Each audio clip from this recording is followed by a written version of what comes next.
Namaskar, this is Akhilesh Bhargava. Welcome to Tit-Bits on Business and Finance with me. The budget has come and gone with no respite for the small and medium sector, the SME sector as we call it. It is a crisis-ridden sector in India at the moment. Nobody can deny the preeminence and importance of this sector in India, but it is struggling. In India, where jobs are not easy to come by and unemployment is at a 45-year high, the youth prefers to risk being an entrepreneur than be an educated unemployed starving at home. And thus today, we have 63.38 million SME units in India. They provide employment to 111 million persons, contributing to 28% of our GDP, 45% of our manufacturing output, and 48% of India's manufacturing exports. And despite that, this sector faces an oppressive and insensitive environment. Survey after survey in recent times has shown that the sector faces a grim situation, and here we have a budget gone by. While we are not getting into these surveys at the moment today, we'll take it up in another episode. Let's get on to the reasons why this sector has been suffering. And let's start with some real life cases.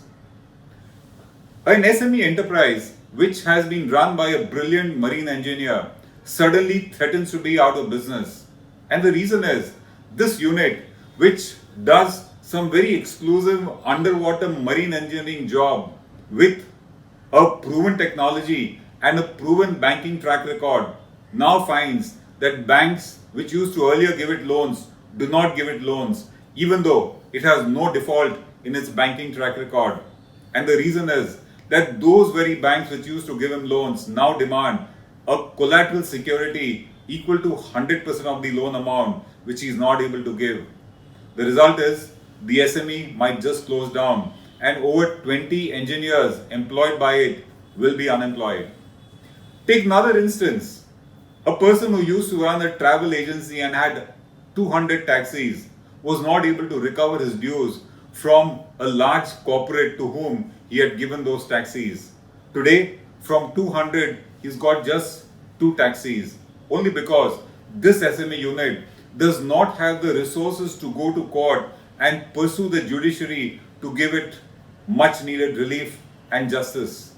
Or take the case of so many entities which are suffering today because of compliance requirements shooting so much that they are saddled with contingent liabilities on account of tax, penalty and prosecution, and they prefer to close down rather than continuing business. So the sector is suffering, and the reasons according to us start with demonetization. Demonetization sucked away the business from the sector and the business never came back. Resultantly, units which were doing turnovers of crores got into millions, and many of them even finally closed down. The sector never got restored to its glory in terms of the turnover that they were doing. The second that happened was GST. GST came with very difficult compliances, very complicated forms, and the other toxic effect of GST was the working capital investment needed by a small enterprise suddenly shot up, which it was not there. So the second factor has been complicated GST, which has also impacted the working capital cycle. The third one, compliance. The government has been coming up with new regulation after regulation, very contrary to the government's declaration of maximum governance and minimum government. It has been the reverse. All these new regulations and formalities mean additional cost of compliance, additional payments to be made to consultants, and in case you fail to do so, heavy open-ended penalty and prosecution which an SME is not able to bear. Lakhs of them are suffering because of that. The next point why the SMEs are suffering is the banking system. The banking system has got 2 issues for the SME. One is loans are not easy to come by, collateral requirements have shot up, but most importantly, unlike in the case of a large enterprise, where if there is a default, the promoter never suffers because Most of the time, they have not given personal assets as collateral and neither did they give personal guarantees. But an SME entrepreneur gives a personal guarantee. He gives us personal assets as collateral, and thus, even if there is a bona fide default, he loses his life savings and life assets. The SME would rather not do business than get into this.